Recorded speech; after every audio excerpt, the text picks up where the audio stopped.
कहानी की शुरुआत में हम देखते हैं एक ऐसी दुनिया जहाँ पे लोग पानी के लिए तरस रहे होते हैं। डेली का काम बिना पानी के करने पर मजबूर रहते हैं, लेकिन जैसा हमेशा होता है, अमीरों के पास कैसी भी मुसीबत आ जाए उन्हें परेशानी नहीं होती। वैसे ही कुछ यहाँ पर है दोस्तों। बड़ी बड़ी प्राइवेट कंपनी ने जमीन के अंदर पानी निकालने के लिए मशीनें लगा दी हैं। अभी भी कहीं कहीं ऐसी जगह है जहाँ से पानी निकाला जा सकता है, और उन जमीनों से जितना भी पानी निकलता है उन्हें शहरों में सप्लाई किया जाता है। लेकिन गरीब लोग बेचारे गाँव पर रहने पर मजबूर है। उन्हीं गरीब लोगों में कौन परिवार रहता है जिसमें पिता अर्नेस्ट, माँ कैटरीन, बड़ी बेटी मेरी और छोटा बेटा जेरोम शामिल है। बड़ी मुश्किल से ये परिवार गांव में गुजारा कर रहा होता है। अर्नेस्ट के पास काफी जमीन होती थी जो पहले खेती के काम आती थी, पर पानी की कमी की वजह से वो अब खेती नहीं कर पाता है। उसने सरकार से भी बात की कि मेरी जमीन उपजाऊ है, पर किसी ने उसकी बात पर विश्वास नहीं किया। फिर अर्नेस्ट सोचता है कि मुझे खुद ही कुआं खोदना चाहिए। फिर वो कुआं खोदता है और पानी निकालने के लिए कोशिश करता है। अर्नेस्ट जब कुआं खोदना शुरू कर देता है, फिर उसी बीच में हम देखते हैं कि उसने कुएं में पानी खोदने के लिए मशीनें लगा दी होती हैं, और उसी खेत में दो चोर आ जाते हैं। वो चोर उस मशीन की जगह पे आ जाते हैं और मशीन को चुराने लगते। उसी बीच में अर्नेस्ट आ जाता है, उनको देख लेता है और वो लोग बहाना करने लगते हैं, बोलते हैं कि हम प्यासे, हमें पानी पीना था, इसलिए हम आपके खेत में आए हुए हैं। चोर मौका देख के अर्नेस्ट को मारने के लिए गन निकाल लेते हैं, पर अर्नेस्ट को पेशी से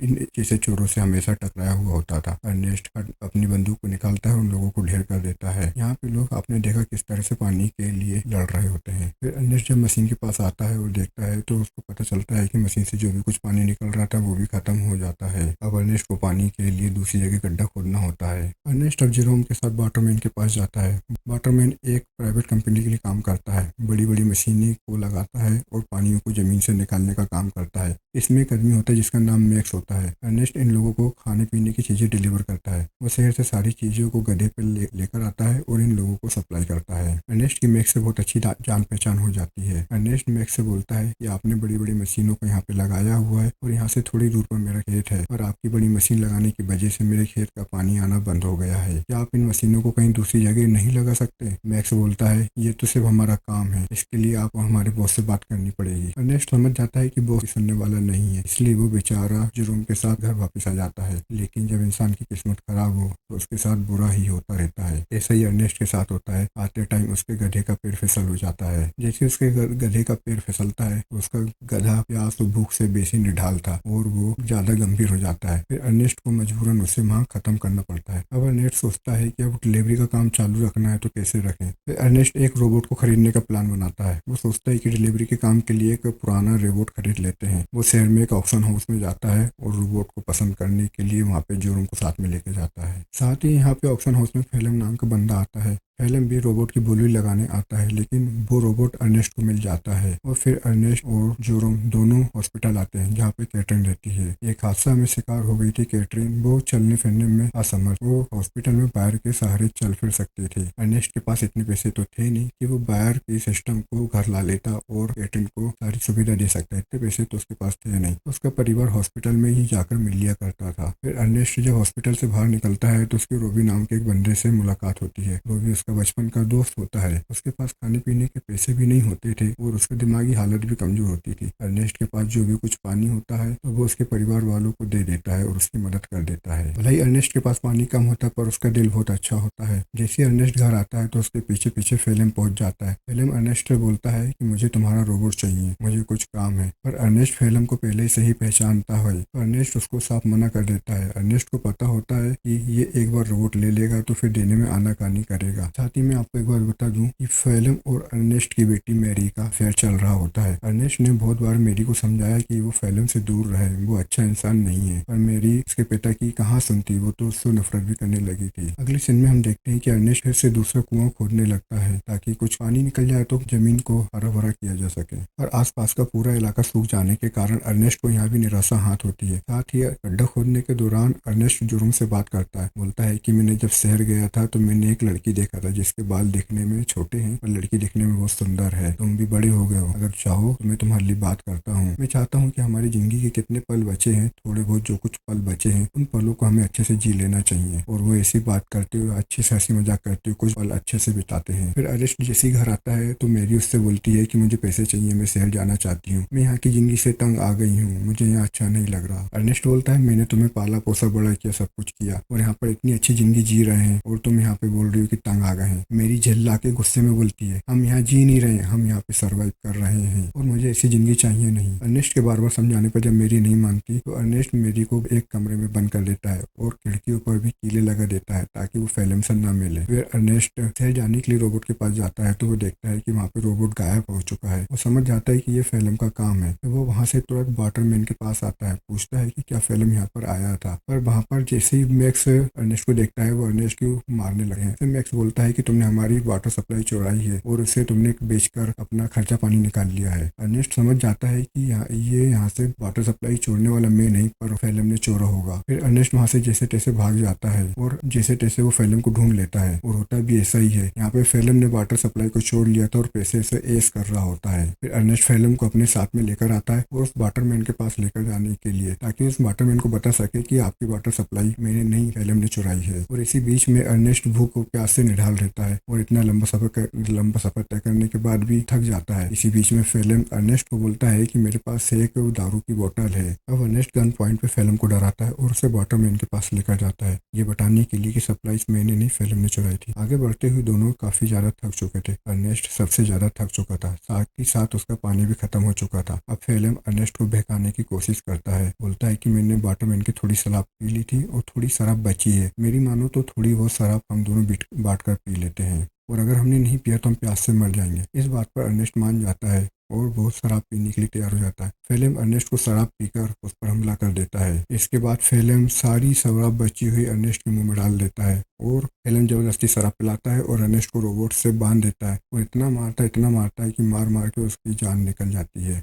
और होता ही ऐसा है, वो रोबोट से अर्नेस्ट को बांध देता है। लोगों को लगता है कि रोबोट ने अर्नेस्ट को मारा है और उसके परिवार वाले सभी लोग ये विश्वास कर लेते हैं कि रोबोट ने ही अर्नेस्ट की जान ली है। अगले सीन में हम देखते हैं जेरम अपने पिता के जानने के गम में उदास बैठा होता है और वो रोबोट को तोड़ने की कोशिश करता है क्योंकि उसको ये लगता है कि रोबोट ने उसके पिता की जान ली है। फिर वहाँ फेलम आता है और जो रोबोट को जब तोड़ते हुए देखता है तो जोरोम से कहता है कि रोबोट को मत मारो, रोबोट को मत तोड़ो, मैं तुम्हारी सेवा करूंगा ना, मैं तुम्हारा और मेरी का ख्याल रखूंगा और रोबोट हमारे काम आएगा, रोबोट को तोड़ने से कोई फायदा नहीं मिलेगा। अगले सीन में हम देखते हैं कि फेलम मैक्स के पास आता है और कहता है कि मुझे पानी की एक पाइपलाइन चाहिए ताकि उसकी मदद से मैं अर्नेस्ट की जमीन पर खेती कर सकूँ। मैक्स कहता है मैं तुम्हारा नौकर हूँ, जो तुम कहोगे मैं वही करूंगा। फेलम कहता है अच्छा है, तुम्हें मानना पड़ेगा। फिर फेलम मैक्स का चाकू निकालता उसे दिखाता है। वो उसका चाकू दिखाते हुए कहता है ये चाकू याद है ना तुम्हें, उस दिन जब सप्लाईज लेकर तुम लोगों ने अर्नेस्ट पर हमला किया था तभी ये चाकू अर्नेस्ट ने तुमसे ले लिया था और ये चाकू मुझे उसकी बॉडी के पास मिला जिसमें तुम्हारा नाम लिखा हुआ है। तभी जानते हैं कि मरने से 1 लाख पहले सप्लाई से लेकर अर्नेस्ट और तुम्हारी लड़ाई हुई थी। तो मैं सोच रहा था कि मैं ये बात सभी को बता देता हूँ कि लड़ाई के दौरान तुम मैक्स अर्नेस्ट को नहीं मार पाया, लेकिन जब उसे मौका मिला तो उसने अर्नेस्ट को मार दिया और आरोप डाल दिया रोबोट। ये बात सुनकर मैक्स डर जाता है और फेलम की बात मानते हुए वो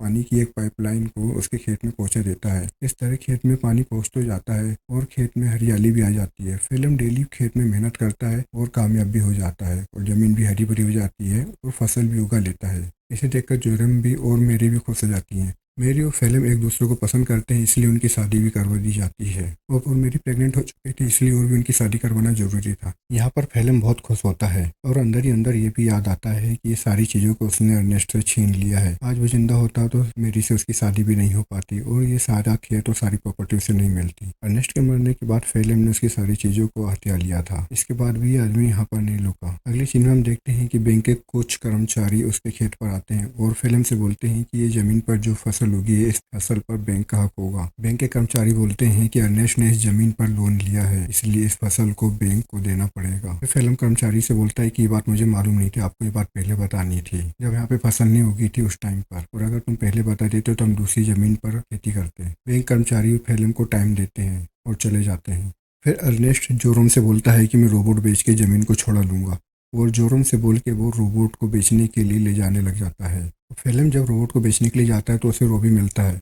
फिर वो रोबी और उसके परिवार को जब साथ में देखता है तो फिर वो उन्हें बहलाने फुसलाने लगता है। फेलम रोबी को बोलता है कि तुम मेरे साथ चलो, मैं तुम्हारे रहने खाने का इंतजाम कर दूंगा, मैं तुम्हारी सारी परेशानी दूर कर दूंगा। रोबी सीधा साधा अपने बच्चों को लेकर फेलम के साथ चला जाता है। फेलम यहाँ पे रोबी के बच्चे को किसी को बेच देता है। फेलम रोबी के बच्चे को बेचकर बैंक का कर्जा चुकाना चाहता था। इसकी खबर जैसे ही रोबी को लगती है तो वो फेलम से झगड़ा करने की कोशिश करती है। जिन्होंने बच्चा को खरीदा था उनका नियम था कि एक बार डील हो गई तो डील टूटती नहीं थी, तो उन लोगों ने उस रोबी को वहीं पे शूट कर दिया। रोबी को मारने के बाद में वो फेलम को भी शूट करने लगते हैं, पर फेलम वहां से जैसे तैसे बचकर भाग जाता है। फेलम वहां से जान बचाकर भाग तो जाता है पर रोबोट को छोड़ देता है। फेलम रोबोट को वहाँ पे छोड़ देता है और जोरम के पास आ जाता है और वो वहाँ पे आके बताता है कि मैंने रोबोट को बेच के जमीन को छोड़ा लिया है। अगली सीन में हम देखते हैं कि बैंक को पैसे देने के बाद फिर से जमीन फेलम की हो जाती है। फिर हम देखते हैं कि जो रोबोट है, रोबोट अपने ओरिजिनल मालिक के पास जाता है जहाँ पे उसे रिपेयर करके बेचा गया था। रोबोट जैसे उसके मालिक के पास में जाता है तो उस मालिक का नाम होता है केल्विन। उसका मालिक जब रोबोट को देखता है तो वो सोचता है कि कहाँ का रोबोट आ गया, किसका रोबोट है जो उसके पास में आ गया है। फिर वो रोबोट के पास में जाता है और देखता है तो उसको पता चलता है कि रोबोट को कुछ गोलियां लगी है। तो वो रोबोट का फिर नाम भी पड़ता है। रोबोट में उसमें उसके ओनर का नाम लिखा होता है अर्नेस्ट। फिर अर्नेस्ट को वो कांटेक्ट करने की कोशिश करता है। केल्विन